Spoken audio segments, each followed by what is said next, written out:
Hello, welcome back to crochet diary. അപ്പോൾ ഞാനിന്ന് easy ആയിട്ട് ബിഗിനേഴ്സ് ഫ്രണ്ട്ലി ആയിട്ടുള്ള പാറ്റേണുമായിട്ടാണ് വന്നിട്ടുള്ളത്. ബിഗിനേഴ്സിന് ഈസി ആയിട്ട് ചെയ്യാൻ വേണ്ടി പറ്റുന്ന പാറ്റേണാണ് ഞാനിവിടെ പറയുന്നത്. ഞാൻ എടുത്തിട്ടുള്ളത് അക്രിലിക് യാണാണ്. അതുപോലെ തന്നെ 3.2 മില്ലിമീറ്റർ ഹുക്ക് സൈസാണ് എടുത്തിട്ടുള്ളത്. നിങ്ങൾക്ക് 3 ഉണ്ടെങ്കിൽ 3 മില്ലിമീറ്റർ എടുക്കാം, അല്ലെങ്കിൽ 3.5 എടുക്കാം, അല്ലെങ്കിൽ 4 എടുക്കാം. അതിന് താഴെയും മേലെയും പോകാൻ പാടില്ല. അപ്പോൾ നിങ്ങൾക്ക് സ്റ്റിച്ചസ് വേഗം ഈസി ആയിട്ട് ചെയ്യാൻ വേണ്ടി പറ്റും. അതുകൊണ്ടാണ് കേട്ടോ പറയുന്നത്. അപ്പോൾ നമുക്ക് എങ്ങനെയാണ് പാറ്റേൺ ചെയ്യുന്നത് നോക്കാം. ഈ പാറ്റേണിൻ്റെ പ്രത്യേകത എന്താണെന്ന് വെച്ചാൽ നമ്മൾ വെറും ചെയിൻ സ്റ്റിച്ച് മാത്രം ഇട്ടിട്ടാണ് ഈ പാറ്റേൺസ് ഉണ്ടാക്കുന്നത്. ഓക്കെ, ഈ ചെയിൻ സ്റ്റിച്ച് കൊണ്ട് നമുക്ക് പലതരം ടൈപ്പ് പാറ്റേൺസ് ഐഡിയാസ് ഒക്കെ ചെയ്യാൻ വേണ്ടി പറ്റും. അതിൽ നമുക്കൊരു 2-3 ടൈപ്പ് ചെയ്ത് നോക്കാം. ഓക്കെ, ആദ്യം നമുക്ക് സ്ലിപ്പ് നോട്ട് ഇടാം. സ്ലിപ്പ് നോട്ട് തന്നെ ഞാൻ ഈസി ആയിട്ട് പറഞ്ഞു തരുന്നുണ്ട്. എല്ലാവരും നല്ല വൃത്തിക്ക് ക്യാച്ച് ചെയ്യുക കേട്ടോ. ഇതേപോലെ പിടിക്കുക, ഇങ്ങനെ മടക്കുക, ക്രോസ് ആയിട്ടുണ്ടോ, എന്നിട്ട് ഒരു മടക്കും കൂടി മടക്കുക. ഓക്കെ, അപ്പോൾ മടക്കി കഴിഞ്ഞാൽ കണ്ടോ, മടങ്ങിക്കഴിഞ്ഞാൽ ഇതിൻ്റെ ഉള്ളിൽ നമുക്കൊരു യാണ് കാണുന്നുണ്ടോ? ഈ വലിയ യാണിനെ കാണുന്നുണ്ടോ? ആ യാണിനെ മെല്ലെ മേലേക്ക് വലിക്കുക. ഇതേപോലെ വലിക്കുക. കണ്ടോ, ഇതാണ് നമ്മുടെ സ്ലിപ്പ് നോട്ട്. ഈസി അല്ലേ? ഓക്കെ, 1 മോർ വേണമെങ്കിൽ കാണിച്ചു തരാം. ഇതേപോലെ മടക്കുക, ഒരു മടക്കും കൂടി മടക്കുക. ഇതിൻ്റെ ഉള്ളിലുള്ള യാണിനെ മെല്ലെ മേലേക്ക് വലിക്കുക. ഈ ചെറിയ യാണിനെ കൊണ്ട് താഴെ വലിച്ചാൽ മതി. ഇതാണ് നമ്മുടെ സ്ലിപ്പ് നോട്ട്. ഓക്കെ, ഇതാണ് നമുക്ക് ഏറ്റവും ആവശ്യമായിട്ട് വേണ്ടത്. ഫസ്റ്റ് ഇടുന്ന നോട്ടാണിത്. ഓക്കെ, അതിട്ടാലേ നമുക്ക് ക്രോഷ്യ വർക്ക് ചെയ്യാൻ വേണ്ടി പറ്റുള്ളൂ. ഓക്കെ, ഇനി വേണ്ടതാണ് നമുക്ക് ചെയിൻ സ്റ്റിച്ച്. ചെയിൻ സ്റ്റിച്ച് നമുക്ക് ഇതേപോലെ ഈസി ആയിട്ട് പഠിക്കാം. അതുപോലെ തന്നെ ഈ ഹോൾഡിങ് എങ്ങനെയാണെന്നുള്ളത് ഞാൻ പറഞ്ഞുതരാം ഈസി ആയിട്ട്. ഈ 2 വിരൽ കൊണ്ട് നമ്മൾ ഈ നോട്ട് കണ്ടോ, ഈ നോട്ട് എന്ന് വെച്ചാൽ ഈ കെട്ട് കണ്ട, ആ കെട്ടിൻ്റെ അടുത്ത് ഈ 2 വിരലും കൊണ്ടുപോയി പിടിക്കുക. അതുപോലെ തന്നെ ഈ 2 വിരലും ഈ യാണിനെ ടൈറ്റൻ ചെയ്യാൻ വേണ്ടി പിടിക്കുക. ചിലവർ ഇങ്ങനെയെല്ലാം പിടിച്ചിട്ട് ചെയ്യുന്നവരുണ്ട്, അവർക്ക് അതാണ് എളുപ്പമെങ്കിൽ അതിങ്ങനെ പിടിക്കുക. പക്ഷെ ഞാൻ ഇതാണ് ബിഗിനേഴ്സിനായിട്ട് യൂസ് ചെയ്യാൻ വേണ്ടി പറഞ്ഞു കൊടുക്കുന്നത്. കാരണം അവർക്ക് അത് യാണ് നല്ല അതിനനുസരിച്ചിട്ട് വന്നോളും. ഇങ്ങനെ കെട്ടുമ്പോൾ അത് അവർക്ക് ഒരു ടൈറ്റായിട്ട് നല്ല ടൈറ്റായിട്ട് യാണ് വരാത്ത രൂപത്തിലാവും. അതുകൊണ്ടാണ് ഇപ്പം ബിഗിനേഴ്സായിട്ട് ചെയ്യുന്നവരോട് ഇങ്ങനെ ചെയ്യാൻ വേണ്ടി പറയുന്നത്. ഓക്കെ, എന്നിട്ട് ഹുക്ക് ഈ ഭാഗത്താണ് നമ്മളെ ഹുക്കിൻ്റെ ഈ കേവ് ഉള്ളത്. ഓക്കെ, നമ്മൾ ഇതേപോലെ യാണിനെ ഹോൾഡ് ചെയ്യുക. എന്നിട്ട് ഹുക്ക് ഇതേപോലെ റൊട്ടേറ്റ് ചെയ്ത് കൊടുക്കുക. അതിൻ്റെ ഫേസ് ഈ ഭാഗത്തായി കണ്ടോ. എന്നിട്ട് എന്ത് ചെയ്യുക, താഴേക്ക് മെല്ലെ പുൾ ത്രൂ ചെയ്തെടുക്കും. 1 കണ്ടോ, ഇതാണ് നമ്മുടെ ഫസ്റ്റ് ചെയിൻ സ്റ്റിച്ച്. ഇതേപോലെ നമുക്ക് കുറേ ചെയിൻ സ്റ്റിച്ച് ചെയ്യാം. റൊട്ടേറ്റ്. ഒരിക്കലും നമ്മൾ ഇങ്ങനെ ചെയ്തിട്ട് ഇങ്ങനെ വലിക്കാൻ വേണ്ടി പാടില്ല. അങ്ങനെ വലിച്ചു കഴിഞ്ഞാൽ നമ്മൾ സ്റ്റിച്ച് കിട്ടില്ല. കണ്ട, ഹുക്ക് അതിലേക്ക് കൂടി പോവില്ല. അതുകൊണ്ടാണ് റൊട്ടേറ്റ് ചെയ്യാൻ വേണ്ടി പറയുന്നത്. കണ്ട, നമ്മൾ സ്റ്റിച്ച് കറക്റ്റായിട്ട് വരുന്നുണ്ടോ? Yarn over, rotate, pull through ചെയ്യാം. നമ്മൾ എത്രത്തോളം പ്രാക്ടീസ് ചെയ്യാൻ പറ്റുമോ അത്രത്തോളം ചെയിൻ സ്റ്റിച്ച് ഇട്ടിട്ട് പ്രാക്ടീസ് ചെയ്തുകൊണ്ടേയിരിക്കുക. ഓക്കെ, പ്രാക്ടീസ് ചെയ്യുന്നതിനനുസരിച്ചിട്ട് നമ്മളെ സ്റ്റിച്ചസും അതിനനുസരിച്ചിട്ട് പെർഫെക്റ്റ് ആയിട്ട് വരും. ആദ്യം നമുക്ക് ലൂസ് പോലെയെല്ലാം തോന്നും, പിന്നെ അത് കറക്റ്റായിട്ടുള്ള ലൂസായിട്ട് തന്നെ വന്നോളും. ഓക്കെ, ചില സമയത്ത് നമ്മൾ ഇത് വലിഞ്ഞിട്ട് ഇങ്ങനെ എടുക്കാൻ ചാൻസ് ഉണ്ട്. അങ്ങനെ ഒരിക്കലും എടുക്കാൻ പാടില്ല. അതുകൊണ്ടാണ് ഇവിടെ ടെൻഷൻ ചെയ്യാൻ വേണ്ടി പറയുന്നത്. കണ്ട, യാണിനെ വലിക്കാൻ വേണ്ടി പറയുന്നത്. കറക്റ്റ് യാണിനെ മാത്രം വലിച്ചെടുക്കും. കണ്ടോ, നമുക്കിതിനെ ചെറുതും വലുതും ആക്കാൻ വേണ്ടി പറ്റും. ക്ലിയർ? ഓക്കെ, നമുക്കിതുപോലെ കുറച്ച് ചെയിൻസ് ചെയ്തെടുക്കും. Yarn over, rotate, pull through. കണ്ടോ, ഇതേപോലെ നമുക്ക് കുറച്ച് ചെയിൻ ചെയ്ത് വെച്ചിട്ട് എങ്ങനെയാണ് പാറ്റേൺ ചെയ്യുന്നതെന്ന് കാണിച്ചു തരാം. കണ്ടോ, ഞാനിതിപ്പം 15 ചെയിൻ ചെയ്തിട്ടുണ്ട്. 15 ചെയിൻ ചെയ്തിട്ടുണ്ട്.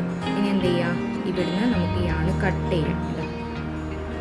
1 ചെയിൻ ചെയ്തിട്ട് ഇതിൻ്റെ ഉള്ളിലേക്കൂടി എടുക്കുക, ഇങ്ങനെ വലിക്കുക. നമ്മൾ ഏത് പ്രൊജക്റ്റ് ചെയ്യുന്നുണ്ടെങ്കിലും അതിൽ ചെയിൻ 1 ഇട്ടതിന് ശേഷം മാത്രമേ കട്ട് ചെയ്യാൻ വേണ്ടി പാടുള്ളൂ കേട്ടോ. ഡയറക്റ്റ് ഒരിക്കലും കട്ട് ചെയ്യാൻ പാടില്ല. ഇതേപോലെ കട്ട് ചെയ്യാം. ഓക്കെ, കട്ട് ചെയ്തതിന് ശേഷം കണ്ടോ നമ്മൾ ഒരു ഭാഗം ഇതേപോലെ, നെക്സ്റ്റ് ഇതേപോലെ തന്നെയുണ്ട്, കണ്ടോ? ഓക്കെ, നമുക്ക് ബോ ആയിട്ട് ചെയ്യാം. ഈ ചെയിൻ സ്റ്റിച്ച് മാത്രമല്ല നമ്മൾ ചെയ്തിട്ടുള്ളൂ, ഇതുകൊണ്ട് നമുക്ക് ബോ ഉണ്ടാക്കാം. എങ്ങനെ ചെയ്യാം? ഇങ്ങനെ പിടിക്കുക, ഇങ്ങനെ പിടിച്ചല്ലോ, ഇതേപോലെ രണ്ട് ഭാഗം ഇങ്ങനെ പിടിക്കുക. എന്നിട്ട് ഇങ്ങനെ പിടിച്ചതിന് ശേഷം ഇങ്ങനെ ആക്കുക. എന്നിട്ട് ഈ ഭാഗമില്ലേ, ഈ ഭാഗത്തിന് ഇതിൻ്റെ ഉള്ളിലേക്ക് കൊണ്ടുവരും. ഉള്ളിലേക്ക് കൊണ്ടുവന്നിട്ട് ഇങ്ങനെ വലിക്കുക.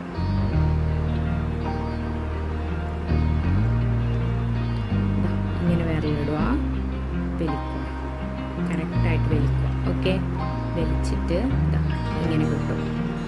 കണ്ടോ, നമുക്ക് ബോ ആയിട്ട് കിട്ടിയിട്ട് കണ്ടോ? നമ്മളൊന്നും ചെയ്തില്ലല്ലോ, ആകെ ഒരു ചെയിൻ സ്റ്റിച്ച് മാത്രമാണ് നമ്മൾ ചെയ്തത്. ആ ചെയിൻ സ്റ്റിച്ചിനെ കൊണ്ടാണ് നമ്മളിപ്പോൾ ബോ ആക്കിയിട്ടുള്ളത്. ക്ലിയർ? കണ്ടോ, നമ്മൾ ബോ ആക്കി. ഇതിനെ രണ്ടിനും നമുക്ക് കറക്റ്റായിട്ട് ടൈല് കട്ട് ചെയ്ത് കൊടുത്താൽ മതി.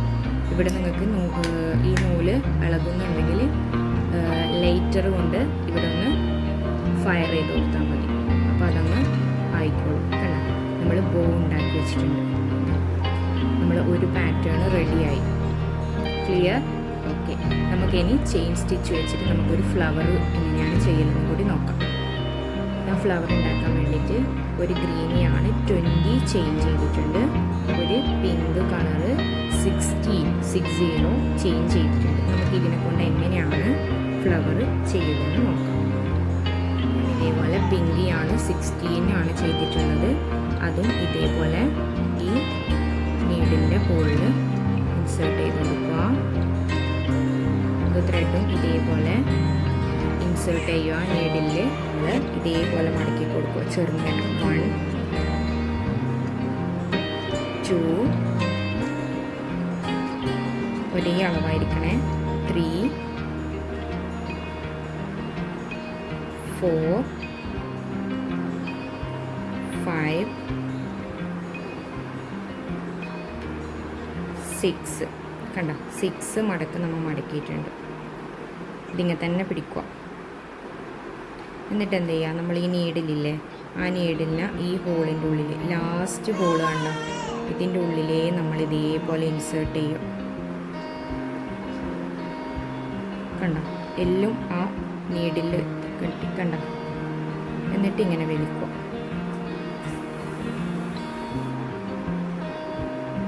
കണ്ടോ, വലിക്കുക. നമുക്കത് ഫ്ലവറിൻ്റെ പെറ്റൽ പോലെ വന്നു. കണ്ടോ, വലിച്ച് ഇനി എന്ത് ചെയ്യുക, ഇതിനെ രണ്ടിനെയും കൂടി ജോയിൻ ചെയ്തു.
ഇത് ഞാനൊരു 10 ചേഞ്ച് ചെയ്തിട്ടുണ്ട്. അത് നമുക്ക് ഇതേപോലെ ഇങ്ങനെ വെക്കാം. ഓക്കെ, എന്നിട്ട് ഇതേപോലെ ബ്ലൂ കളറിയാണ് 2 25 ചെയിൻ ഇട്ടിട്ട് 2 എണ്ണം ചെയ്തിട്ടുണ്ട്. 20